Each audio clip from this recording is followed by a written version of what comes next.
तो नमस्ते प्रणाम। तो का हाल बा भाई? आशा करते हैं बहुत अच्छा होखब। और सवेरे सवेरे के नज़ारा बहुत मज़ा आता घूमे में। और ये हमारे गांव बा देखे, और ये खेत खरियान कुल बाटे। देखिए सूर्य उगल बा, बहुत अच्छा लगा ताटे। कुछ खास विशेष बतावल चाहत रहनी है कि हमनी के घर के पीछे जस्ट करमौता बहुत सुंदर नेशनल हाईवे बनत बाटे। और देखिए बीच में पत्थर बाटे, डिवाइडर बना दियल बाटे, थोड़ा थोड़ा लौकत बाटे। जैसे लमसम कम से कम 200-300 मीटर के दूरी में चौड़ाई में बनत बाटे। और एजा से देखिए आपको दिखावल चाहते नहीं कि आई बाटे डालल बाटे।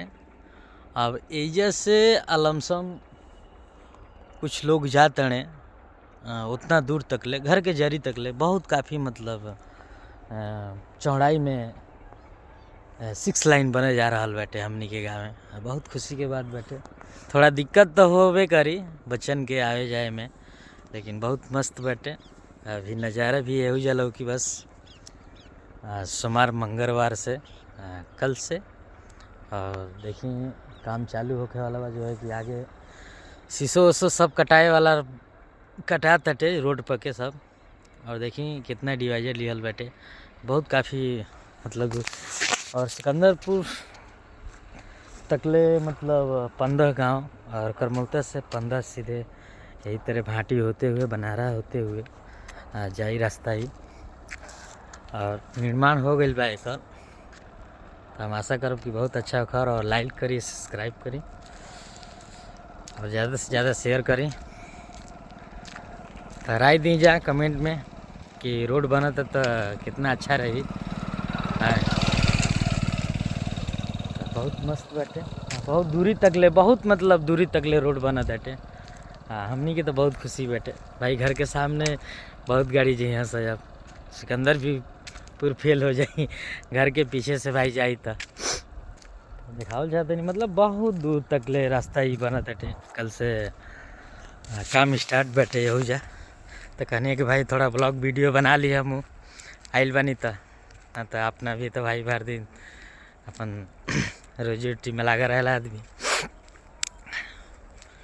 तो बताइए कमेंट में रास्ता बनत है तो। और हमारे ब्लॉग में जितना लोग सपोर्ट करे वाला बानी, चाहे आपकी आशा करते नहीं कि बहुत अच्छा भी जाला व्यूज।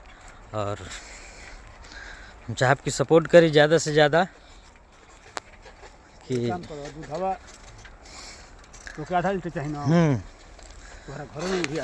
तो चाचा जी बानी थोड़ा आगे बनी जाए हमनी के। चाचा जी बताइए हमनी के रास्ता जौन गाँव में बना था कितना अच्छा रही? अरे बहुत बढ़िया रही, बहुत बढ़िया रही नु। तो रास्ता लमसम कितना चौड़ाई में बना था हमनी के?